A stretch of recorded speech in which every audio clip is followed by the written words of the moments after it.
Everybody's comfortable, got something to drink, food. Yeah, everybody's good? Yeah. All right. So glad everybody could be here today. Whether you came from what, like the woods? Who came from the whoa! It's like half the room. Who came from out of town? Who came? Oh, gosh, this is great. I'm so glad everybody could be here. So this is a Calo Salon series. It's an intimate gathering where we have conversations. And it's a conversation, and I'll introduce you guys. This one, you know, we know them both. They're going to have a conversation, and then we're all going to have a conversation, okay? So we can all talk. So Steve, of course, we know, is one of the co-founders of New Vision Wilderness, and he is a therapist. And this is Dr. Gabor Mate. Gabor, sorry. thanks. He's a renowned addiction expert and calls for a compassionate approach towards addiction, whether in ourselves or in others. So Dr. Mate believes that the source of addictions is not to be found in genes, but in the early childhood environment. In the realm of Hungry Ghost, that is his book, his most recent best-selling book, draws on cutting-edge science and real-life stories to show that all addictions originate in trauma and emotional loss. So it's just kind of like Oprah. At the end of this, everybody gets a book. And you can get your book signed, so that's really, really exciting. So today, the conversation is about developmental childhood trauma, and so they're going to have a conversation about it, and then we'll invite you all to ask questions and have a dialogue. Okay? All right? Thank you. Thanks everybody for being here. We have people from all over, so it's amazing. We have back from Alaska, Wisconsin, many from Oregon here, so thanks for being here. We're talking on the ride and talking about developmental trauma and some of the challenges that we're faced with in the mental health world when we're limited by what we can diagnose or what the focus points were. So we were talking about it on the ride over. And it's something passionate for our family programs that we're really politically involved with our trauma tour and those kinds of things to try to influence that we have better options to be able to treat children that have been injured, whether it's emotional loss or all various forms of trauma. And so, we were talking about this and the limited scope of it. So we were talking specifically about some of the struggles that have come up with trying to get the developmental trauma disorder in the diagnostic criteria for us as clinicians to utilize and some of the mistreatment from that. So. Yeah. So let me just ask, how many of you are going to actually be at the conference tomorrow? There are a few of you, okay. So I don't have to worry too much about repeating myself. So the medical view in which I was trained is that, and this is pretty much the general view anyway, is that there's all these brain disorders, various brain disorders of children or adults, like ADHD, attachment disorder, reactive attachment disorder, developmental disorders, which show up in all kinds of behaviors. And the belief is that, and then going to the adults or even adolescents, then you have the diagnosable mental health disorders like depression, anxiety, and then bipolar disease and psychosis, and then addiction. And all these things are different entities, although you may have one or more of them occurring in the same person, but they're all fundamentally based on disordered brain functioning, which is pretty much largely determined by genetics. That's the overall view. That's the overarching medical view, which is, in my view, both unhelpful and non-scientific. What is really the case is that all of these various diagnoses are variations on a theme, and the fundamental theme is childhood trauma. And trauma, which I'll explain in a little bit of detail, is something that affects a person psychologically and physiologically in such a way that their functioning thereafter is narrower, constricted, more limited than it was before. So trauma isn't something bad that happens to you, such as sexual abuse or a tsunami or the death of your parent or being beaten or any of that stuff. That's not what the trauma is. Trauma is what happens inside you as a result of what happened to you. And what happens inside you is there's a limitation of functioning. So for example, if you look at the functions of the mid-frontal cortex as depicted by Dan Siegel, he says the mid-frontal cortex has a number of functions, the prefrontal cortex, regulating the body. So if you look at the ADHD kid who can't regulate their body, they're the function of their mid-frontal cortex, a dysfunction. Attuned communication with others, emotional balance, response flexibility. Now that's a big one. Response flexibility means that when something happens, you don't just react stereotypically. You don't just react automatically in a pre-programmed fashion. You have some flexibility about how you respond depending on the needs of the situation. Now, as soon as you lose the response flexibility and you react, and that includes being in a traffic jam and somebody cuts you off or jumps in front of you and you go into a rage, that's a loss of response flexibility. You're all of a sudden you're triggered, and triggered means somebody just pulls something and that's what it means to be triggered. So anytime this triggering happens, that's a loss of response flexibility. And so that, what I'm saying is that shows up in almost everybody at some time or another. And when it shows up, it's a sign of trauma, which has limited your capacity to respond. Modulation of fear is another function of the mid-frontal cortex. And there's some others, and I can go on, but the point is that trauma means a restriction of these functions. So it means a limitation.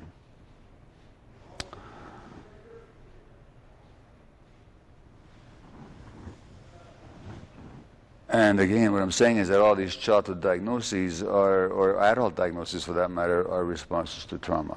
In fact, very often they're adaptations to trauma.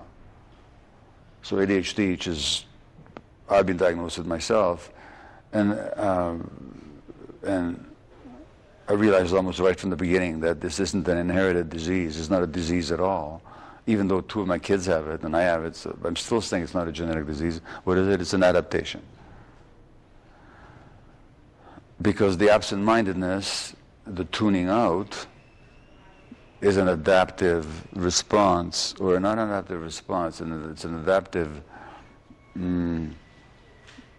modality when the situation is too threatening and you can't do anything about it. Pretty much all you've got left is to tune out. So tuning out is a natural reaction to a threat or to stress that you can't handle. And so the ADHD is a reflection of a life in which a kid, when his brain was developing, experienced so much stress that the only way they could deal with it was to tune out, so that the tuning out now gets programmed into their brain. So it begins as an adaptation. And they lose response flexibility as a result of it. So there was a kid that was here at New Vision. When was he here? A couple of years ago? About a year and a half ago. Year and a half ago. Severe ADHD. He's 15 now. And I saw him just on Sunday. He asked to talk to me. And he, a week prior to that, did a session of MDMA psychotherapy with a therapist. It's a bit of a brave thing to do that with a 15-year-old. I don't know that I would have done it, but this therapist did. And I've worked with people with psychedelics, but not anybody that young. But anyway, this kid says, I realized I don't have ADD. It's just a lot of fear. In other words, he got it for the first time in his life, is that he's lived his whole life out of fear. And he actually, with the MDMA, there was a separation between him and the fear. I don't have ADD. I just have a lot of fear.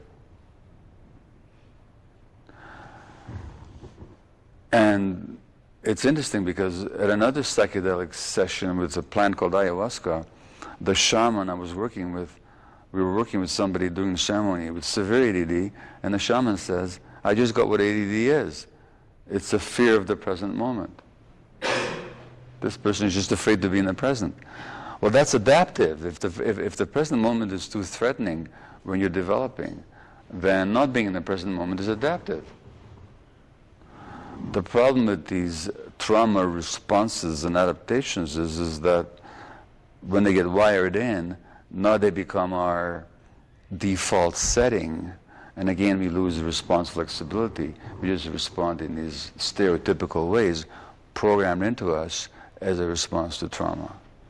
And I'm saying the same thing about addiction and the same thing about depression, anxiety, and anything else. So what Steve was talking about is getting developmental trauma recognized as a DSM acknowledged disorder. And what I'm saying is whether the DSM wants to acknowledge it or not, any mental health condition you're looking at is actually a trauma response. And that's not original to me. Judith Lewis Herman, a Harvard psychiatrist, wrote a book in 1995 called Trauma and Recovery, in which she said there's only one psychiatric diagnosis: complex post-traumatic stress.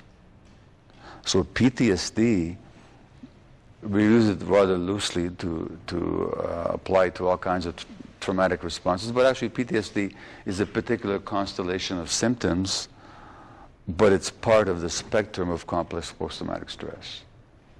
So you can have complex post-traumatic stress without specifically having PTSD. Because whether you've got anxiety or ADHD or depression or psychosis or whatever you've got complex post-traumatic stress. Which also means that the usual approaches to treating these conditions, which is for the most part in this society behavioral, like CBT, for example, or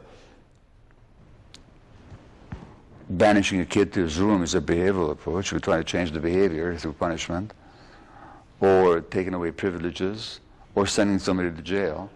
These are all behavioral approaches. You're trying to change the behavior. You don't care what problem the behavior is a symptom of. You just want to change the behavior. So whether you do behavioral change through therapy or through punitive parenting or through legal sanctions, you're actually focusing on the behavior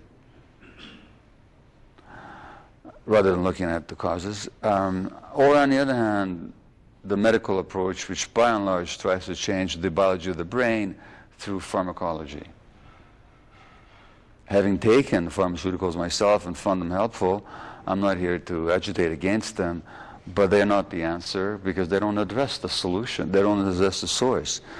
The source of the disturbed brain biology is also trauma, because what we know now is that the brain develops an interaction with the early environment, and that which chemicals and which brain circuits function or don't function is also a reflection of that early environmental input, the most important aspect of which is the quality of adult-child relationships. That's what shapes the biochemistry of the brain. So whether you're looking at behaviors, symptoms, or the biological alterations in the brain, you're looking at the impact of childhood trauma in all cases. And anything that does not address the trauma does not address the source, and therefore cannot be healing. It can be mitigating of symptoms, which may be a good thing in itself, but it's not addressing the source. Yeah, and really the whole premise behind developmental trauma disorder identification is to really shift our whole focus point in treatment away from being event-specific or series event-specific to these adaptations. So, for example, one of them is attentional dysregulation. Another one is somatic dysregulation. So when we measure their nervous systems using heart rate variation, things like that, you can automatically see this activation that's inside of the nervous system that's very persistent. And so shifting away from a mindset of event treatment. What are you calling event treatment? The trauma experience, right? To the impact. The other inside adaptations. But I would say that even the event treatment is a step forward because at least it's not. I mean, it's not enough, as you say. But I, as being interested in ADHD and addictions, and it's astonishing to me how many people I've seen who've had years and years of treatment for their addiction, and nobody even asked them even about the events. True. Not even that. Yeah. So I mean, not to say that that's enough, but even if they ask that question, what happened to you? That's a different question from asking what's wrong with you. Yeah, one of the key factors they found, I mean, you have talked about this before in another salon, that is the first caveat is caregiver response. So like you were talking about the parent-child relationship and the ability to kind of mitigate the situation. They really, statistically, when the National Childhood Traumatic Stress Network did studies on this, that they had these individuals that had incredible resiliency and scored incredibly high on traumatic events, but then when they weren't traumatized, they were shocked, and when they started looking at it closer, they started seeing difference in scoring around the caregiver response. Right. And suddenly they started seeing this correlation that the resiliency really was coming directly. They could identify more effectively all of this adaptation based upon how the caregiver response was in the situation, Right. versus the number of events or the kind of event they even went through. Well, this is even biological. Like I don't know if you guys know what telomeres are, but telomeres are part of the structure of the chromosomes, and they're at the end of the chromosomes, sort of like the glue that holds together the shoelace. The telomeres hold the strands of chromosome together, and we're born with a certain telomere length, and telomeres shorten as life goes on, and by the end of life we have very short telomeres. So we unravel, basically. But the other thing that shortens telomeres is stress. So they looked at the telomere length of mothers who are looking after chronically ill kids, and these women had telomeres that were 10 years shorter than their chronological age. In other words, they were more aged than their chronological age would predict. Now, along those lines, they looked at the telomere length in kids. And kids who had been traumatized, they had telomere length significantly shorter than kids the same age. But then they looked at the very question that you just raised, which is kids who had ostensibly traumatic events happen to them, but they had responsive mothers. And their telomere length was no shorter than that of kids who had not been traumatized. Which again goes back to what I'm saying, is that the trauma is not what happens to you. It's what happens inside you, even down to the chromosomal level. And it's very much mitigated by the quality of caregiver response, which brings it back to your work, because it means that when you're working with people and when you're responsive and present with them, you're actually altering their biology for the better. Yeah, there's a place for them to experience that caregiver response that is nurturing and attuned and relationship focused. Yeah, a couple of other areas that are really shifting inside of, it's really kind of a split world right now, is the focus on the somatic dysregulation, and those stats were very conclusive. Right. The escalation that was shown, and we're seeing this kind of resounding rise right now in the somatic-based kinds of psychotherapy and in the response of that. What are your thoughts about we were just talking about you doing yoga at my place later. What are your thoughts about just kind of the necessity for that part of the response to kind of be settled down or to be worked with in the treatment process. So, I mean, I'm sure many of you know the work of Peter Levine, and he's got a view of trauma that I think is both accurate and not complete, but certainly is an important, essential contribution. And he's basically saying that what trauma is when the flight or fight response is frozen inside the body.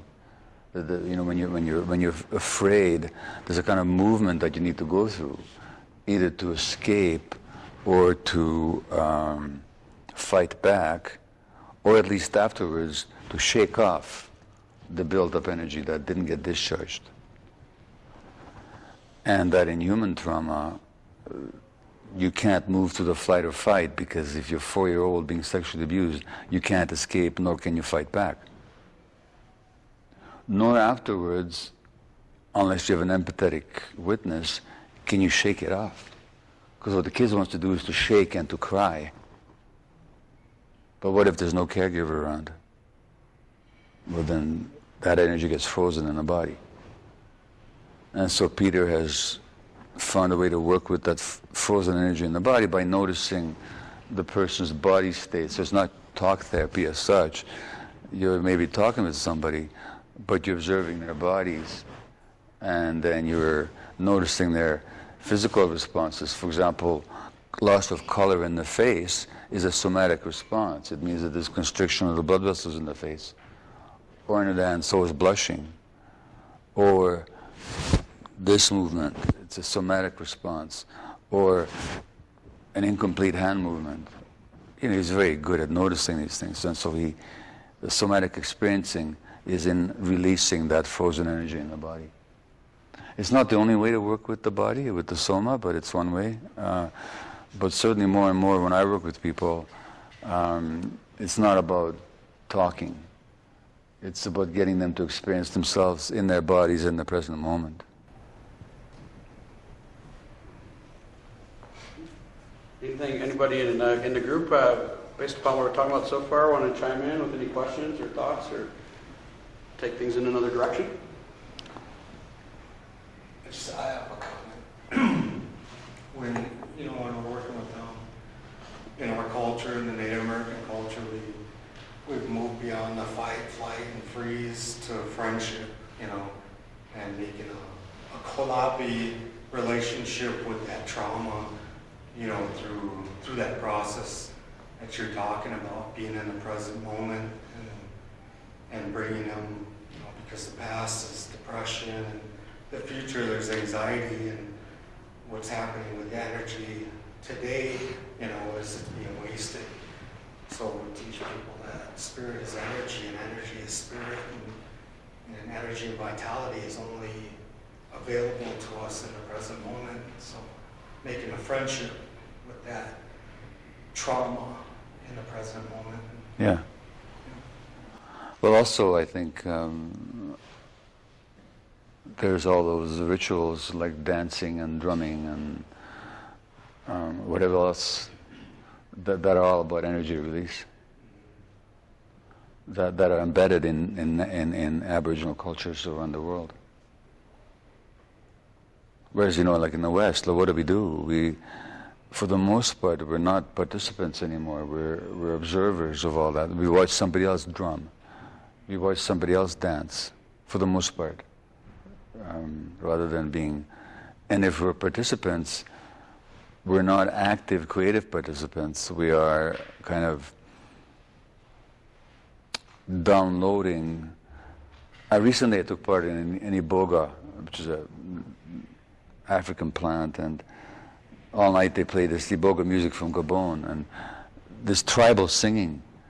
I mean, everybody participates in its responsive call and response, and somebody picks up the tune, and somebody else will run with it, and then the whole group chimes in, and, But it's participatory and creative, whereas you can go to a rock concert and people will participate, but it's all orchestrated from stage. And it's all stereotypical of what some song that somebody else wrote. You are not part of the creative process at all. In other words, we're so alienated in our culture, we're so alienated from even our creativity. I have a question. Yeah. So in your book, When the Body Says No, you have a chapter called A Fine Balance, Biology of Relationships. I call what? A Fine Balance, the Biology of Relationships. Right.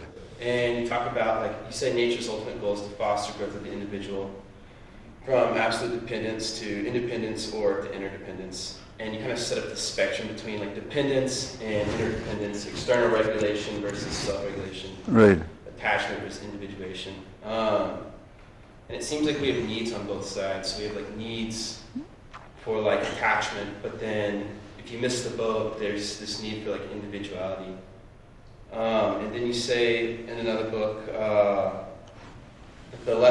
you say, like, poor differentiation also keeps people in destructive relationships, which in of themselves takes on an addictive quality.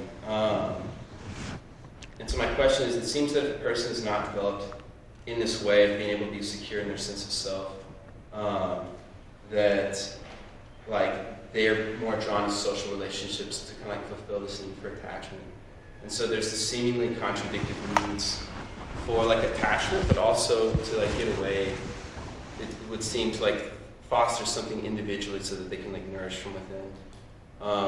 So when it comes to this, like, question of community, it seems like if relationships could become like an addiction, that someone would need to get away from that. But yet there seems to be this, like, communal need, and there's all these studies that, like, we do better when we're in community, or, like, people's biology gets better. Yeah. And so I don't know if I'm making a ton of sense here. I had a lot written down. But what I'm hearing you say is that you see a contradiction between the need to attach and the need for individuation, right? Yeah. Okay. Well, so what we have to distinguish, first of all, is that there's attachment at different levels. We need attachment throughout our lives.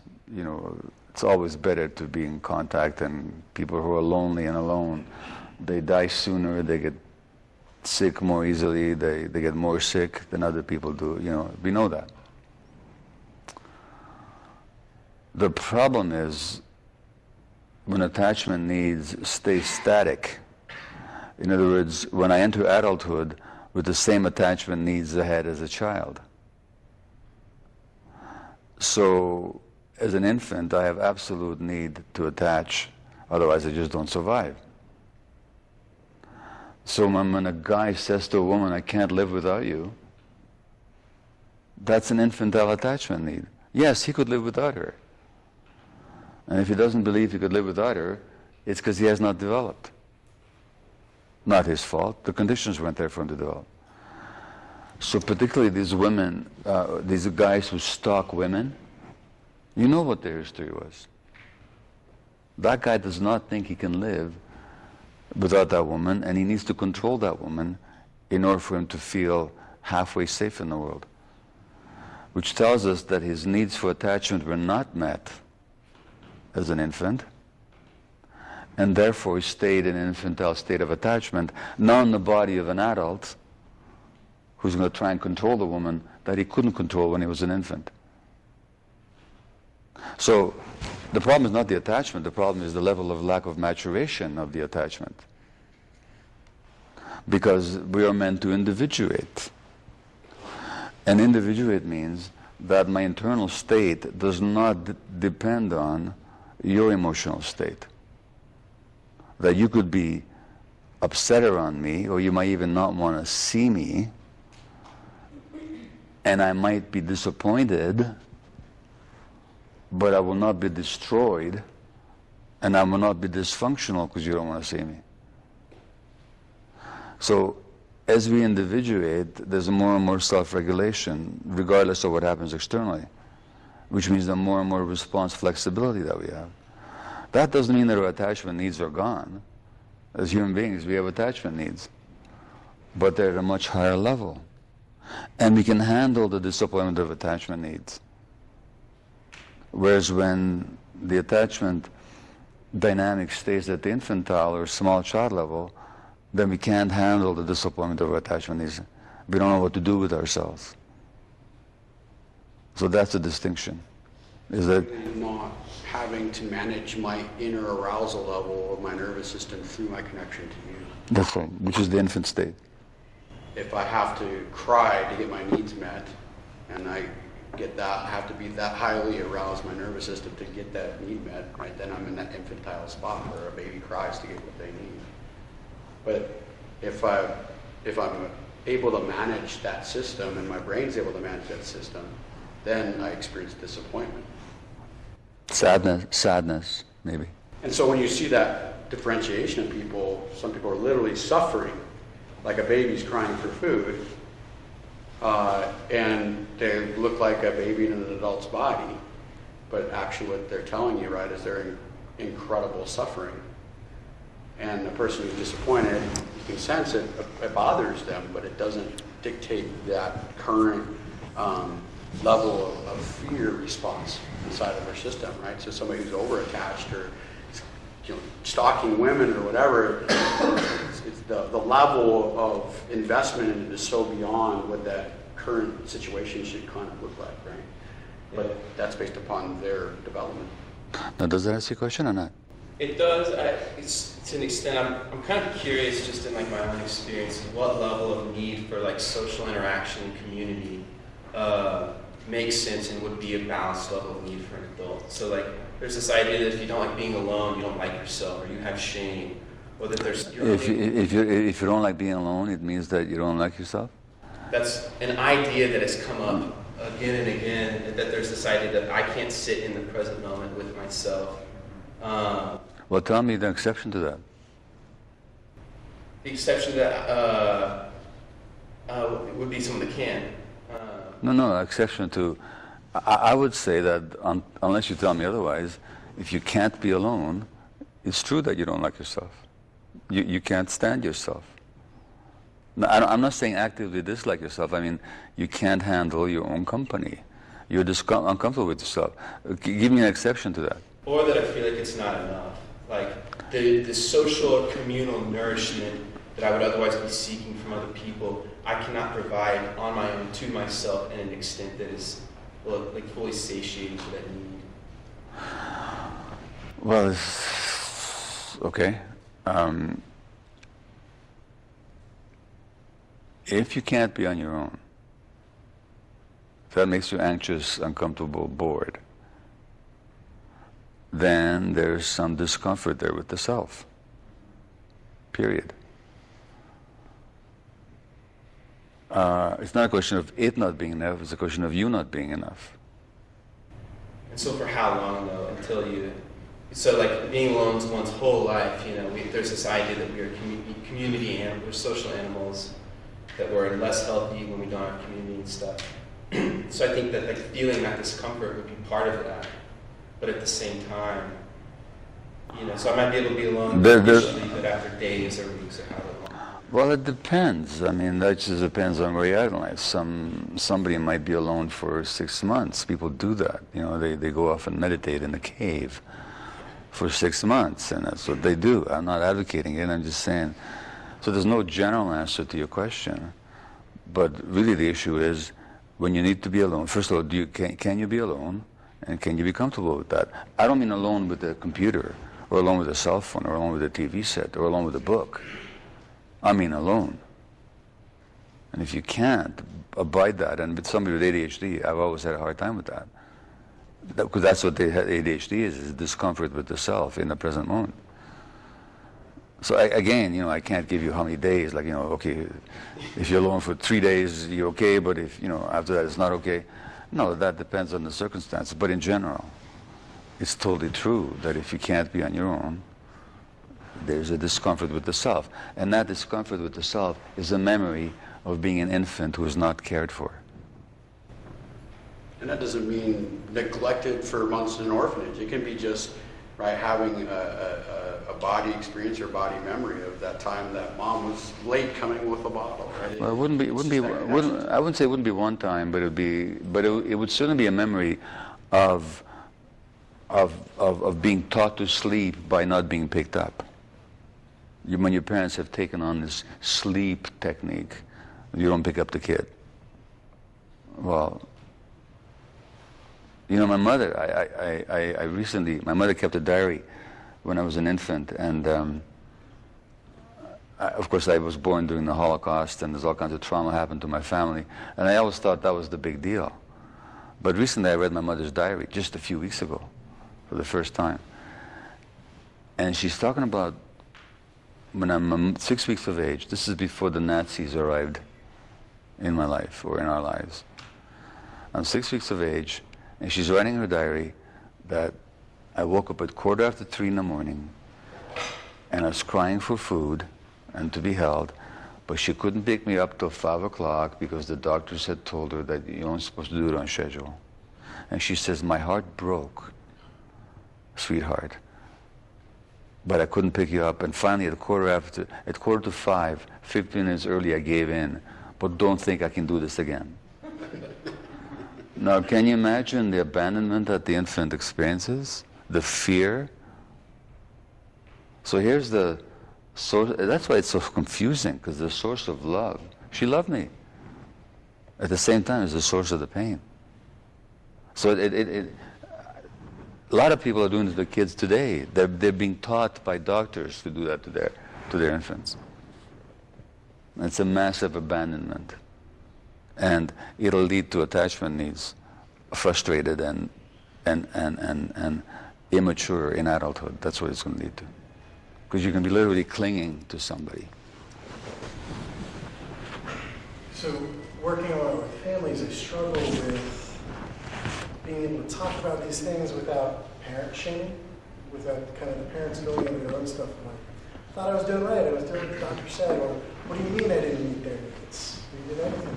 Well, yeah, you because you did what the doctor said, you didn't meet their needs. That's the answer. You know, it's not a question of parent shaming. Like I don't blame anybody. I don't blame my mother for doing what she did. I might have all kinds of anger in me, which is the anger of the child. But I'm not blaming my mother. And I know what kind of parent I was. I'm not blaming myself either. But I know I didn't meet my kids' needs. I just didn't. It's just an objective fact. There's no shame in it. It's just, that's what happened. I didn't know any better. And so, yeah, when you talk to parents about this, you have to do it compassionately for them and not in a non-accusatory way that doesn't make them wrong. It shows that this is really a reflection of the culture that they live in and the way they were parented. This goes back decades and decades. This goes back at least to the 1920s in terms of parenting advice that parents got. Even worse. You know, so you don't blame parents for... But actually, if you ask a parent, I mean, I don't know, any of you parents here? Okay, any of you did this letting your kids cry it out business? Okay, how did you feel when your kid was crying? How did you actually feel? Terrible. You felt terrible. So they're your gut feelings telling you. Which, by the way, already tells me what happened to you as a kid. Because your gut feelings were telling you to pick up that kid. Everything in you was crying to pick him up or her up. And the fact that you listened to the authority figure means that you're kind of disconnected from yourself. And that disconnection happens to us when we were kids. So one of the impacts of trauma is actually disconnection from the self. Only a disconnected person could allow an infant to cry and not pick them up. And that's not a blaming or a shaming thing. I'm just stating an objective fact. So it's not a question of shaming anybody. It's just saying this is what happens. It's really a cultural thing too. Yeah. You know, Michael was talking about, you know, in our traditional way of life, you know, when my son was born, there was a lot of things that didn't seem right on the inside. You know, my son was born and they separate him from mom right away, and I'm sitting there watching all of that, and I'm not supposed to do anything, right? We're just supposed to be innocent bystanders and witness the professionals, you know? Yeah. But what's interesting is I think that most people in that situation would have just sat there and done nothing, you know? But in our way of life and the way we're brought up, song is a part of everything that's happening, right? Celebration of life. And so, you know, I started singing my son the song that I'd sung the whole time he was in utero, you know? And so, you know, when he was up kicking Carrie in the stomach late at night, I'd sing him the song and he'd settle down. And I sung that song to him right after he came out, and they were cleaning him up, and he just stopped crying immediately just by that song alone. You know? And so often I think that in our culture too, the minimization of the father's role in all of this oftentimes gets downplayed in terms of all the attachment talks in science. And fathers have that incredible power to influence that also. You know? But when I did that, you know, the medical people were just dumbfounded. They said they'd never seen anything like that their whole lives. They had people come into our room for days asking us about, you know, what was that song you sung? And it's a song that we sing to calm people, you know. I got to get that into my next book. Yeah. And you know, the medical professionals, it was so outside of their realm of their training, you know, to just kind of like mechanically go through this birthing process and allowing the parents to be inside of that. But because the culture was different for us, it just kind of superseded that. But most people don't know better. They fall into that relinquishment to authority and the professional's opinion. You know what's interesting about that is that in reading my mother's diary, if you know my book, Hungry Ghosts, you know that I've had this addiction to shopping for classical music. The addiction wasn't to classical music. It was to shopping for classical music. You know, so that I'd spend thousands of dollars a day sometimes and lie to my wife. The whole, you know, it's in the book.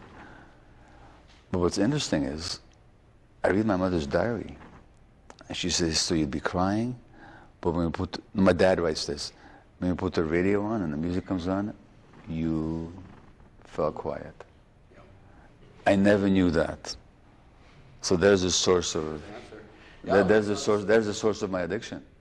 Yeah, it's that plugging back to that experience. You know? Our son too, he would not want to go to sleep, and we played drums at the loudest volume we could in our house or in the vehicle, and he would fall asleep because he had that connection in that time frame. Right. Yeah, so I think, you know, to add on to that, my brother lives with his family in Sweden, and they have 2 kids, and part of what goes on in Northern Europe is that the mother gets a mandatory year off. Or the father actually too, no? Yeah, and so she gets a year at full pay. Yeah. So the families are incentivized to stay home with their children and have that early connection. And my brother, mandatory, so they get penalized if he didn't stay home for 6 months. Right, and so as a society, like especially in the United States, we just don't do that, you know. In fact, you'd be ashamed if you did that. You would. You're Why aren't you working back again? to work, you know, and that's a big shift to turn around, I think. But obviously it's important, and it makes no sense. You know, the most important thing is attachment. Is the trauma therapist. The pernicious thing that I deal with as a trauma therapist is attachment. Yeah. You know, some of these attachment traumas that they're tough to move around. Obviously it's doable, but it's really challenging. Well, we went into the field and we visited one of our girls when Gabor went out to visit our program in the field, and we got in that conversation with that young lady. You remember that? And we were talking to her for a while, and she was talking about all this treatment she had done around her sexual assault. Yeah. And she had done a lot of great work there, but when Gabor you started asking her questions about her family's response. Yeah. That was like when the full depth of everything unfolded. Right? You know, Yeah, when you actually, this is important. When you talk about when people are sexually abused, we always focus on the sexual abuse, thinking that's the trauma. That wasn't the trauma. I can demonstrate what the trauma is. I can ask the question, but I mean, only raise your hand if you're totally comfortable. But anybody here was sexually abused as a child? You were? Okay, anybody else? You were? Can I ask you, how old were you when it happened? 6 to 7. Who did you speak to about it at the time? Nobody. Okay, how old were you when it happened? 49. And who did you speak to? That was the trauma. The trauma wasn't the sexual abuse. The trauma had already happened by the time of sexual abuse, because you already knew at age 4 or 5, however old you were, that you were alone. And that being cut off was the trauma. That's what facilitated it. And the abuser always knows. They can tell who is available. When I say available, I don't mean who deserves it, asks for it, Nothing like that. Just who doesn't have the protection, who doesn't have that boundary around them. And perpetrators can tell with laser-like accuracy. So a doctor who will abuse his clients, and we had one in my building a couple of decades ago. Most of his patients, he was a gynecologist, he was an utter gentleman. He never even looked at me the wrong way. Of course not. He knew exactly who he could do it with and who he couldn't, because the potential victim, like the potential bullying victim, exudes a sense of lack of protection. And that's the trauma. So when you're talking about sexual abuse victims, and if you keep talking about the sexual abuse itself, you're not getting at the attachment wound that underlies the sexual abuse already. Yeah, it seems to me, I've worked with a lot of educators in my background is in special ed, and I've had a lot of conversations about trying to explain to them new ways of trying to understand some of these kids that they work with Right. in regards to trauma.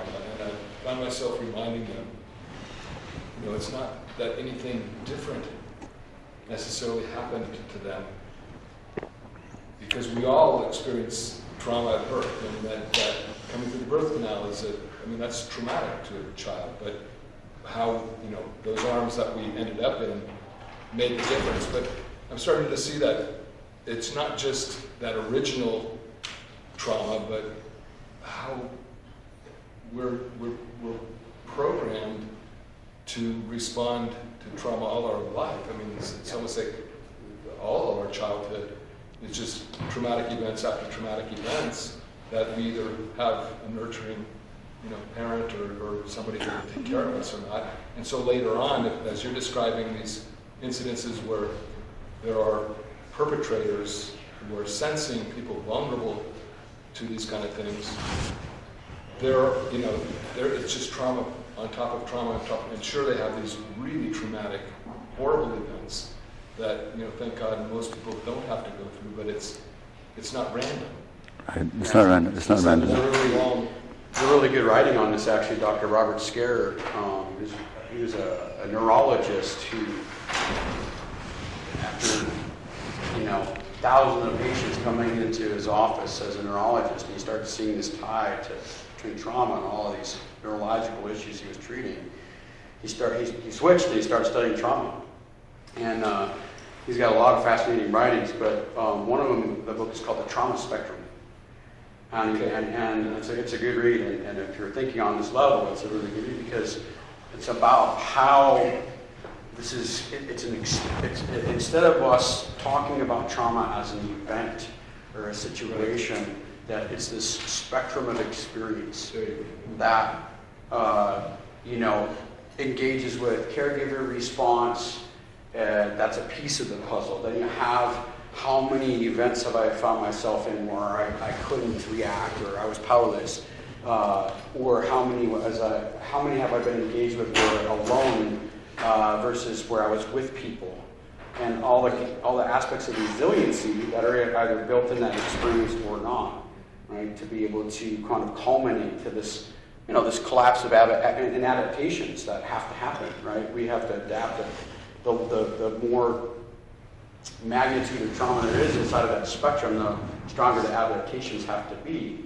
But that it's not ever just that one experience, it's that spectrum. And that we don't have to see when we're dealing and trying to help as teachers, as therapists, whatever, it's not something that happened to somebody else. We experienced that same thing. We just, we went through that childhood, but we didn't, we were, thank God or whatever, we, did not have the same experience. We had the nurturing parent or whatever. Is that what you think? What's that? Is that what you believe? Do I believe that? Yeah. I'm wondering that. Don't we all go through, don't we all experience trauma, and it's more But again, not again, recall how I'm using the word trauma. Okay. It's not what happened to you, it's what happened inside you. Okay, so first of all, I don't agree that birth is traumatic, per se. Birth is just an event. It's a necessary one. It can be traumatic, and often it is because of the medicalization. We make birth unnecessarily traumatic in our culture. Sometimes, of course, you have to intervene, but for the most part, very often interventions are unnecessary biologically and harmful. So it can be traumatic, but it's not by itself. Actually, what happens during birth is that the infant goes to the birth canal, and in the mother is released a whole range of love. They call it a love cocktail of endorphins and oxytocin, which sets up both of them for attachment. So it's actually a pretty good experience. You kind of get drunk on love hormones, you know, and you come out in love, you know, if it goes well. However, often it doesn't go well for a number of reasons.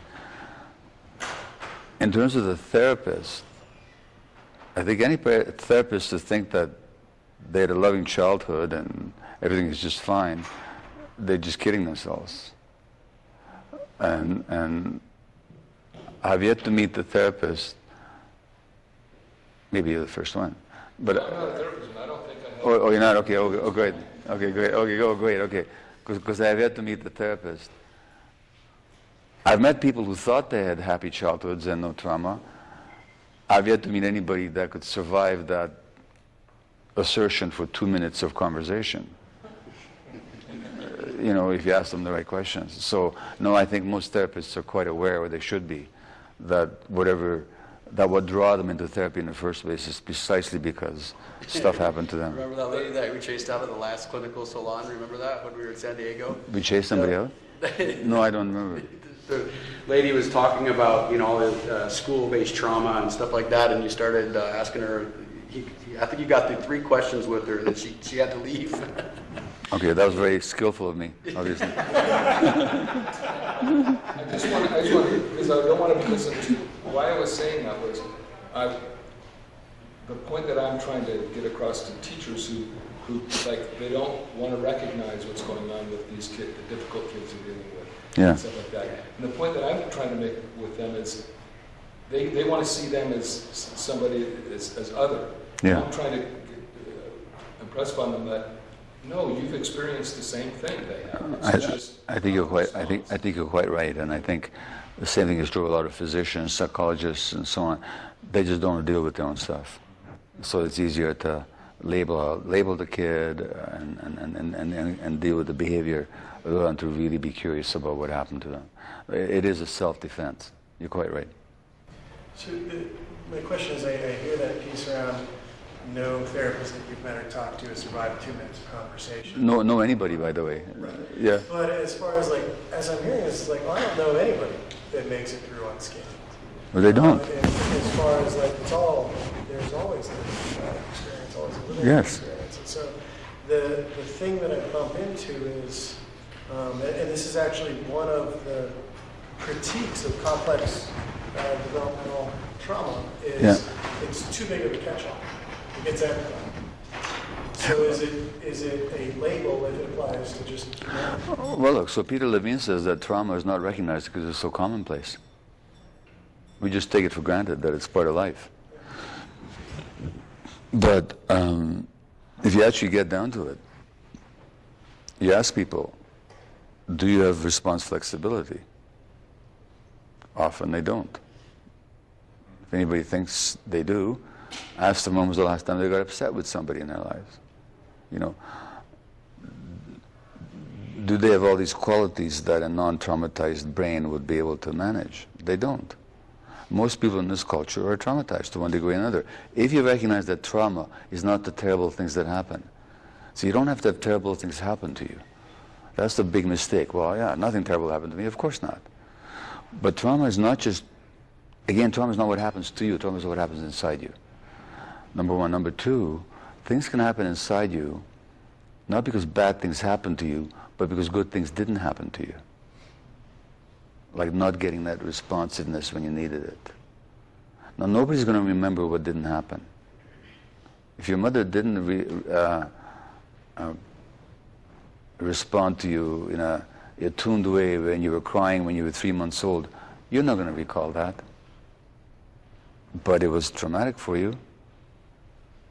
because it restricted you, it made you less flexible, made you more fearful. So yeah, you're right. It's very general. It's very common. It's almost ubiquitous, and there's degrees of it. So yeah, I guess that's my question: is how do you study the non-traumatized brain? Because how do you go find them? How do you study a non-traumatized brain? Well, first of all, there's degrees, and you can look at kids with severe trauma, and you can look at their brain scans, and they're going to be predictably different. You can see the biology, you know. But if you really wanted to study totally non-traumatized brains, you'd almost have to go to some hidden, isolated Aboriginal culture where kids are picked up when they cry, but they're never even put down, actually, and where they're not hit. That's a good question. But we can certainly study degrees of trauma. The devout yogis, in India, in the childbirthing process there, nobody else is allowed to hold that baby except the mother and the father occasionally for the entire first 6 months. So they really believe energetically that envelope that's built around that in their culture. Might be able to find a couple there too. Which biologically is interesting, because from the biological point of view, that infant doesn't mature to the level of most animals at birth until about 6 months. In other words, the gestation really needs to carry on for another 6 to 9 months. Except we can't, because our head would be too big. But really, the gestation needs to continue for that long, biologically. Were you going to say something? Yeah. I mean, it's along these lines. So if it's nearly ubiquitous, I understand you said to degrees, but it's way under-identified. Yeah. And this is the source of addiction. And why is it we don't even have more, especially chemical dependency addiction than we do? Well, first of all, I never said that everybody who's traumatized becomes addicted. What I said was everybody who's addicted was traumatized. It's a different proposition. There are different responses to trauma. One of them is to have anxiety or depression. You don't necessarily have to be addicted. Another could be rheumatoid arthritis, multiple sclerosis, or cancer, which you can show statistically that the more adverse childhood experiences you had, the greater the risk of autoimmune disease or cancer. In a Canadian study, if you're abused as a child, your risk of cancer goes up 50%, almost 50%, even if you factor in things like smoking and drinking, which traumatized people are more likely to do. So what I'm saying is that addiction is not the only trauma response there is. Now, if you look at all the trauma responses, physical illness, mental illness, behavioral problems, learning difficulties, and so on, you've got a wide range of human problems. So addiction is not the only response. It's a particular one. It almost becomes not very discriminating then, since the trauma is so widespread.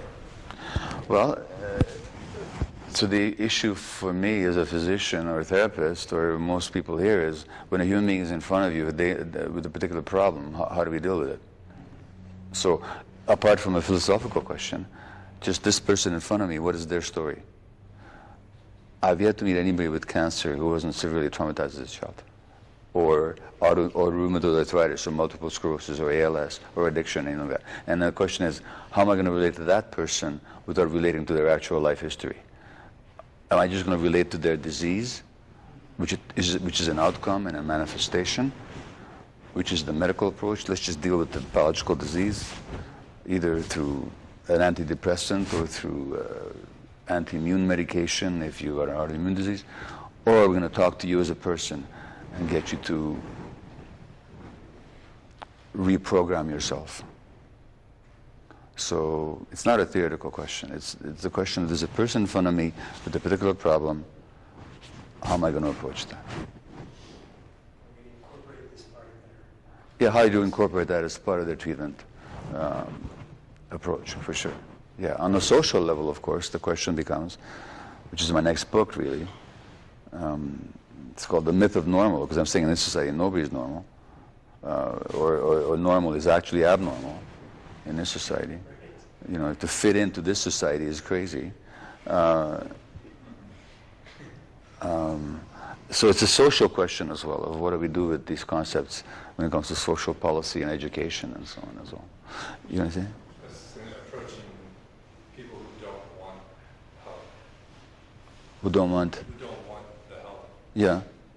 What do you, how do you think through that? Well, there you have the Yogi Berra principle. Yogi Berra said that if the people don't want to go to the ball game, there's nothing you can do to stop them. If you come to me with psoriasis or chronic eczema or anxiety or addiction, whatever you come to me with, and if in the most humane and compassionate way I raise the issue for you, have you considered that this might be a stress response, that it's not just an isolated physical problem of your skin, but the fact that I have to give you a steroid cream, cortisol cream, and cortisol is a stress hormone, the fact that I have to treat your psoriasis or your eczema with a stress hormone, does that raise the question that this might be a stress-related condition? And if you say, no, I don't want to talk about that, and if I haven't succeeded in evoking your curiosity, then there's nothing I can do about it. There's nothing I can do about it. More of the problem is, of course, is that that attempt is not even made most of the time. And for example, kids coming in with the ADHD, parents coming in with the ADHD child, doesn't occur to anybody that this is a highly sensitive child born into a very stressed environment. And the way you really help him is not just trying to fix his brain through Adderall, but to deal with the family stress that he's so acutely picking up on, because he's like the canary in the mine. That never occurs to people. That's what the problem is. Anyway, I don't know if I've answered your question. Yeah, a lot of times it feels like, we have kids coming to the program and their parents want them Fix the kid. Yeah. Yeah. And they don't really want to, they're not interested in the work. Yeah. And so then there's this conflict arises between the staff. So there's this tension. I understand. Between this ideal of like, we have some great program calls. They don't want to do it. So it's like there's... So I would say that there are some parents who are so defended, who are so hurt, and really feel so guilty deep inside that they don't want to even approach that subject. But I wouldn't say that's a lot of parents. I would think if that situation arises commonly, then I'd want to talk to that staff. And I would say to the staff, you're totally right in what you're trying to do, but are you right in how you're trying to do it? Is there a more compassionate, gentler way to approach the subject? What are you triggering in those parents? And what happens for you when the parents don't respond to you the way you expect them to? Do you get upset? Do you get tense? Do you start blaming or judging the parent? Your problem. Your problem, purely. In other words, that staff needs some training, I would say. And having said that, the best trained staff and the most compassionate approach will still leave some parents defensive and unavailable, and that's then how it is. And then you have to do something else. But I think if we run up against the problem a lot, then we have to question how we do it. There's very seldom in those scenarios on either side of the fence, child or parents, where there can't be some level of identification of suffering. That's right. Right? And that language speaks directly to the internal responses, right, that we're talking about happen on the inside. Not what happened on the outside, but what happened on the inside. And suffering is a word that captures that across the board for most of them, whether I'm suffering because my parents are yelling at me too much, or I'm suffering because my kid won't get out of bed to go to school and every day, and I think he's going to fail out and be an unsuccessful kid in this horrible, tough world. But that part of being able to put a pin in that, So many times we have, students that come in and they'll have, 5, 6 diagnoses, 5 or 6, 10 therapists, And I was telling them, I'd say, so why do you think you're here, you know? And they'd blah, blah, blah. And I said, well, I don't know that's all accurate. And they look at me and they're like, what do you mean, you know? And they're like, wait, you don't think I'm ADHD? And I'm like, I don't know, you know, but that still doesn't, you know. And I said, I'm the best psychological evaluator in the world. And I've got a totally different diagnosis for you. And they look at me and they're like, ODD? No, not ODD, no. Post-traumatic stress? No, not that either. ADHD? No. Anxiety disorder? No. And I look at them, I look real close, and I get attuned with them and feel their energy, and I say, hurt. Hurt. That's your diagnosis. And I tell you, man, some of those kids that have that hard edge and that block going on in that moment, and you touch that, and they have all those diagnoses did not speak to that inner suffering. Right? It wasn't plugged into the adaptive responses and all of that. But when you hit them with that, you put a pin right straight in it. Right? I've had kids that burst right into tears right there. Sure. You know, a kid who faced 10 therapists, but when none of them could open that doorway to him because they were talking in a language that didn't speak to that inner world. Yeah. That's our key job as therapists working with and staff working with traumatized children, is to be able to recognize the suffering. That's the language that they know. They know that on the inside. All this diagnosis, all that stuff. Even the developmental trauma disorder diagnosis, that's going to have very limited impact directly on what a kid's going to understand, except if I help, because of what they devised so wisely, it speaks to their inner world, right? It takes some fearlessness on your part to say that, of course. Yeah, of course, yes, absolutely. You have to be ready for the pain that's going to come out. That's right. Yeah. That's true. Yeah. The other question was, you said you had 3 questions. How that you could ask someone. If they had a happy childhood? You know about the happy childhood, you mean? Well, you'll probably, if you're there tomorrow, I'll probably end up doing it with somebody tomorrow. Unless there's somebody here who had a happy childhood, I'm happy to talk to them out of it. Yeah, great parents. Yeah, I was an addict. I had depression, but I had a great childhood. Yeah. I saw him do this. Remember when we were on stage in Portland together? Yeah. He had me come up there, and that lady was in a hard time, and he just three questions. She just sat down. She was done. What are they? Well, it's not. You know what? It's not something I teach. It's something I do. That's the key. It has to be, because it's an interactive process, you know? All right. Hmm? I'm in. You're in? You're in. But are you genuine in? Or Yes, no, genuinely. Okay, but... Cartoon. Sorry? Society, the cartoon convention for people from, happy Well, my first... Well, it may be, but my first... What's your name? Scott. Scott, thank you. But have you had addiction or depression, anxiety, any adult issues? Had depression. Sorry? Had depression. You had depression. As an adult. As an adult. Okay, well then, that's fair enough.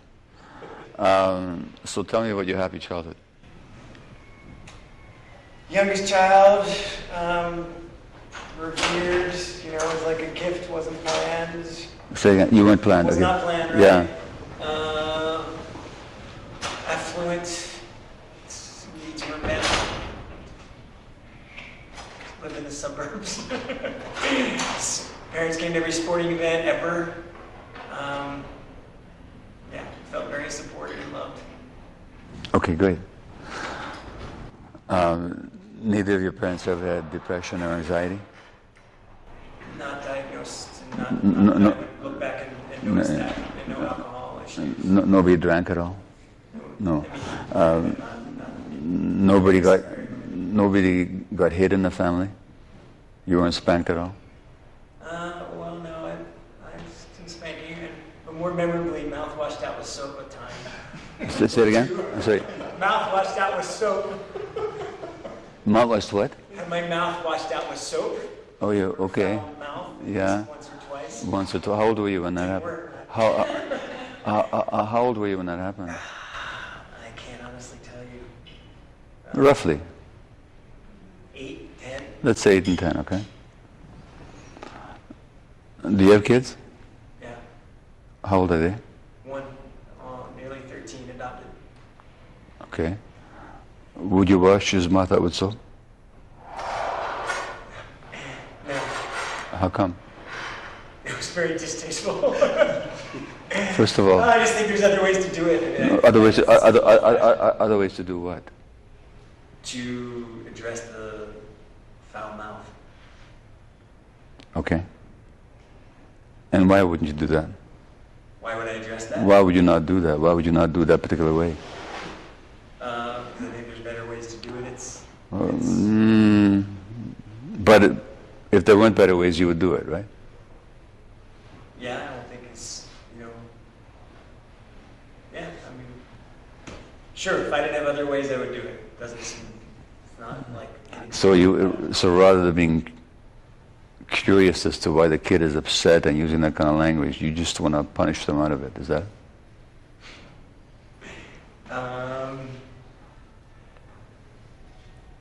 I think there's other ways to handle upset. So here's I what... can understand why he's upset and still not accept him saying, Yeah. fuck you to me or my wife, which he has never done, but I Yeah. make him a bar of soap because Well, no, of course there are other ways. Of course there are other ways, but what do you think the kid is experiencing? Like, what do you imagine your 13-year-old son, if he was 8 years old, what do you imagine he's experiencing when he's getting his mouth brushed out with soap?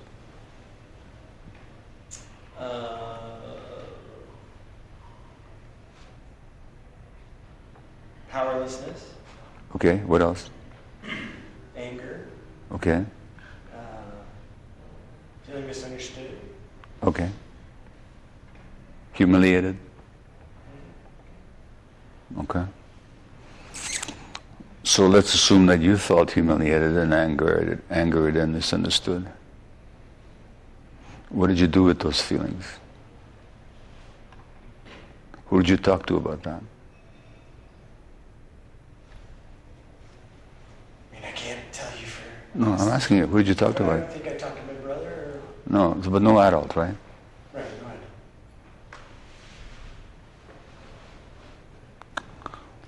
If your kid felt angered, humiliated, misunderstood, sad, who would you want him to talk to?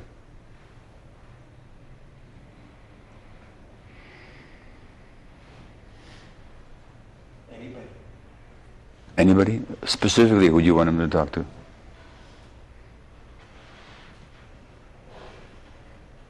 I mean, ideally, I want him to talk to me. Ideally, you would. And if you found out that your kid was humiliated, sad, angry, and didn't talk to you, how would you explain that?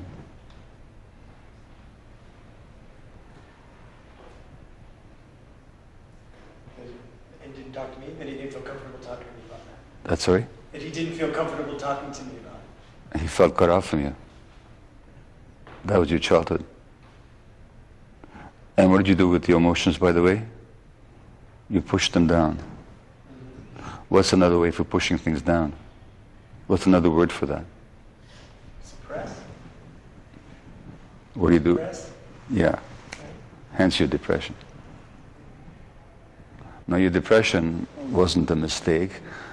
You depressed those feelings because you had no room to express them in your family of origin.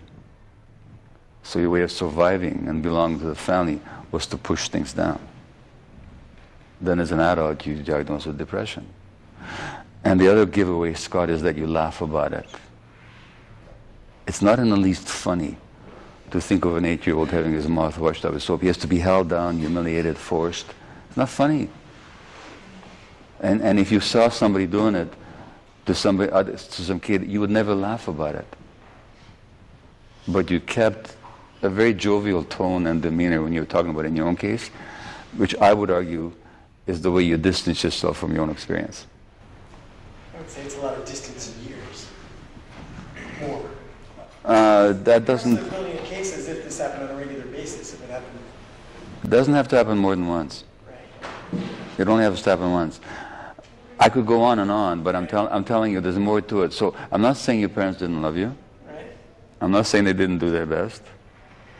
But I am saying that emotionally you did not feel safe with them to communicate. and they did things to you that should not be done to any kid. That's all.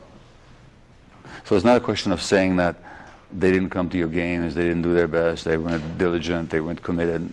They're not on trial. Right. All those things kind of ameliorate nicely. Well, they ameliorated in the sense that, you know, you could have grown up to be, I mean, you know, you obviously didn't become a mass murderer or a injection-using, street-dwelling junkie. I mean, clearly there was all kinds of good stuff that happened to you. That's not being disputed. What I'm saying is that what did happen to you had more of an impact than you imagine. That's all I would argue. Anyway, the key question is, who did you talk to? So I have a question, and something I've been thinking about a lot.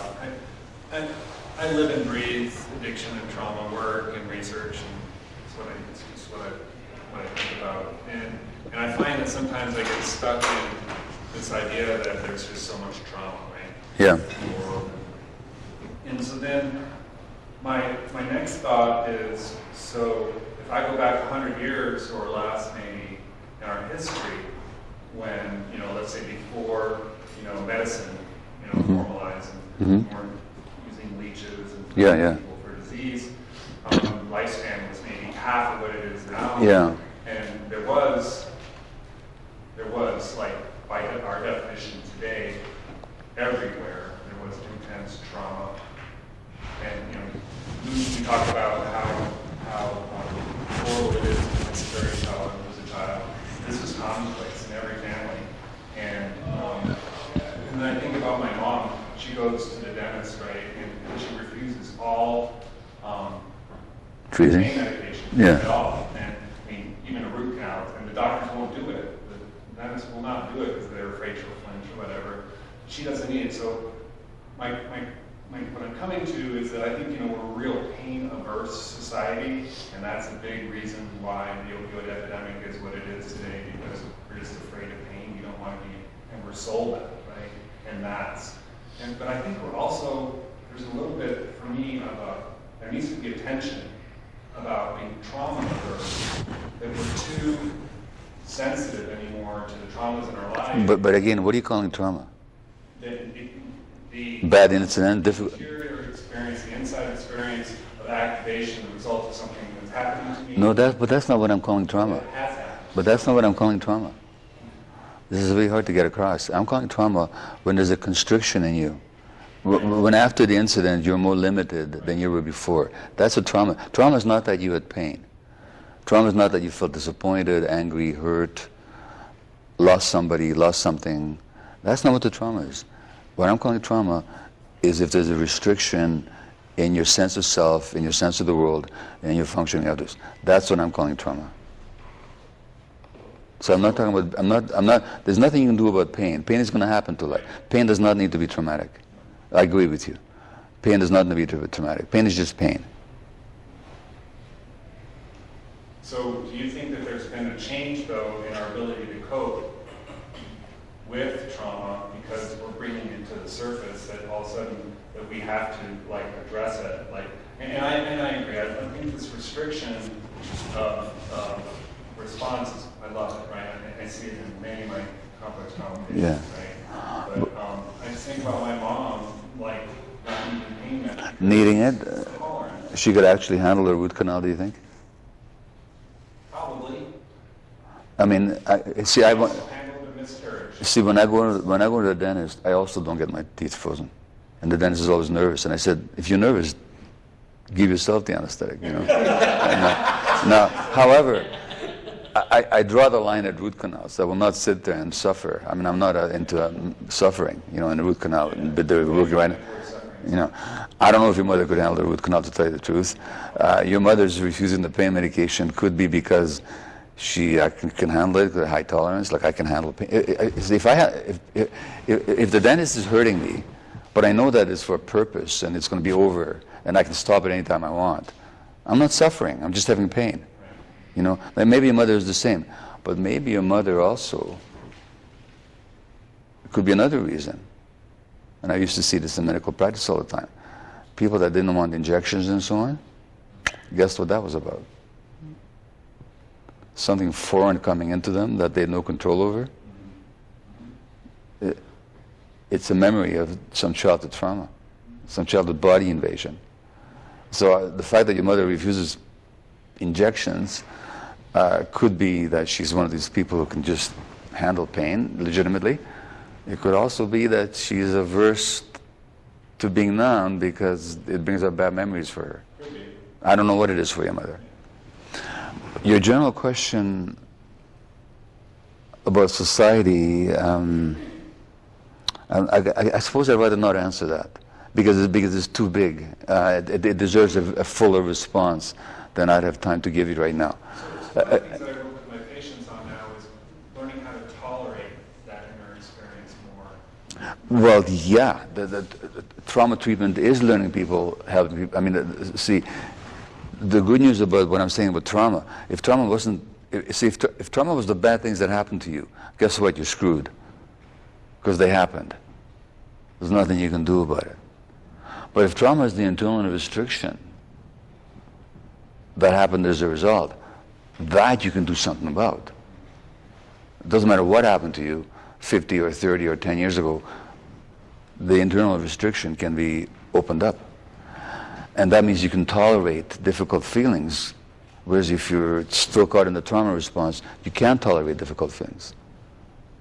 So that it is precisely about what you're talking about. It's precisely about helping people tolerate what they thought they couldn't tolerate.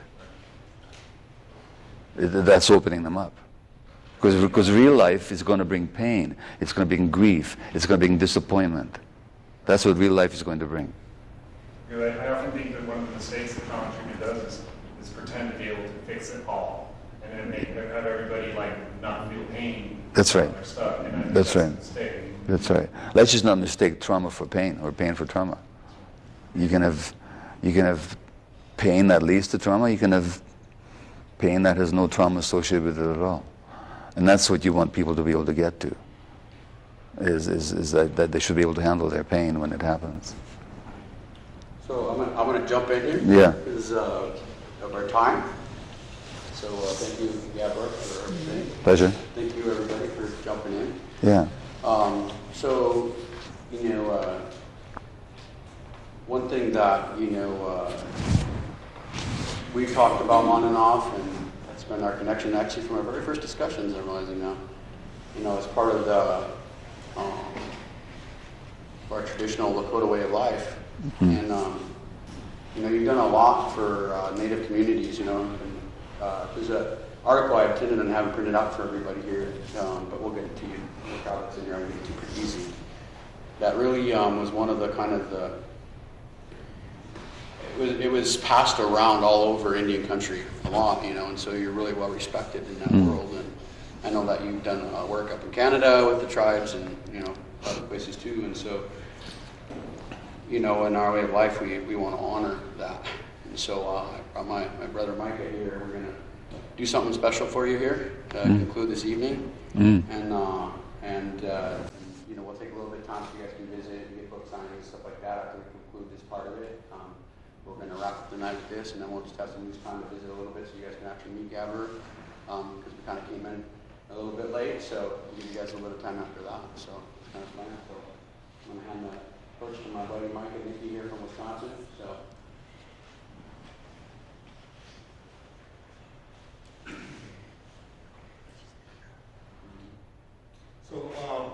Wow. In our culture, one of the greatest honors you could give somebody is something to wrap themselves up in, And the meaning behind the ceremony is that when we give things away, it's like usually it's a star quilt, because it reminds us that, there's that if we ever feel alone, that we wrap ourselves in that blanket.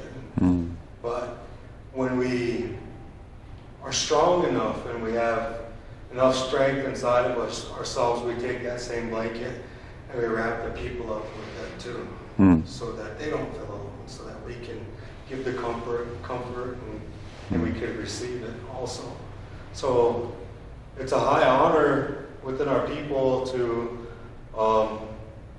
be gifted a blanket so that they can remember the people, the day when this blanket was given to them, the people who wrapped them in that blanket, so that, and the people who are watching and witnessing, so that they remember that, so they always know that they're never alone in the work that they do, or in their life, or in their life journey, in their path in life. So,